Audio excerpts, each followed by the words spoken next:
C'est la connaissance de Christ et la manière dont il se présente qui permettent au vainqueur de vaincre. À celui qui vaincra, je donnerai à manger de l'arbre de vie. Apocalypse 2,7. Pour autant que nous pouvons comprendre la doctrine des Nicolaïtes, il faisait une différence, ou plutôt établissait une démarcation entre le prédicateur et le peuple. Agissant de la sorte, il tendait à glorifier le prédicateur. Dans Genèse 2,9, l'arbre de la vie était au milieu du jardin, et en mangeant de l'arbre de la vie, l'homme aurait pu jouir de tout, de la vie éternelle. Maintenant, en triomphant, nous serons capables de jouir de ce que Dieu a en réserve pour nous. Matthieu 26, 29.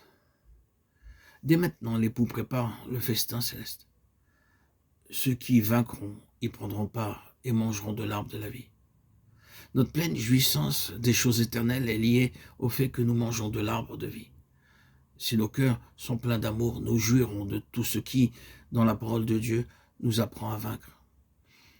Historiquement, l'église d'Éphèse représente la période apostolique qui va du commencement de l'église à l'an 90. Christ se présente à cette église comme celui qui marche au milieu des chandeliers d'or, tenant les 7 étoiles dans sa main droite. Il est le centre et l'autorité suprême de son église. Le danger pour l'église venait de ce qu'elle avait perdu son premier amour. Il lui donnait un avertissement, se souvenir et se repentir. Le remède contre la froideur et le manque de fruits est de revenir à notre premier amour pour Christ. Le lecteur est exhorté que celui qui a des oreilles écoute ce que l'Esprit dit aux églises. La récompense de la fidélité est de manger de l'arbre de vie.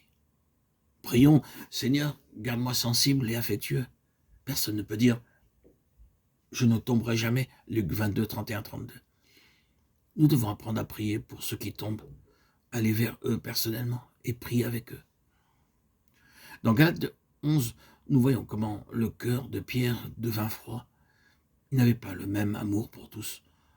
Nous devons apprendre à aimer nos ennemis, même ceux qui nous haïssent. Et ceux qui tombent, nous devons nous assurer que nos cœurs sont doux et sensibles. Notre enseignement est sans valeur s'il n'y a pas d'amour dans nos cœurs et si nous ne savons pas comment partager les fardeaux des autres. Galates 1,6. Puis arriva la deuxième période qui est celle de l'église de Smyrne, Apocalypse 2,8.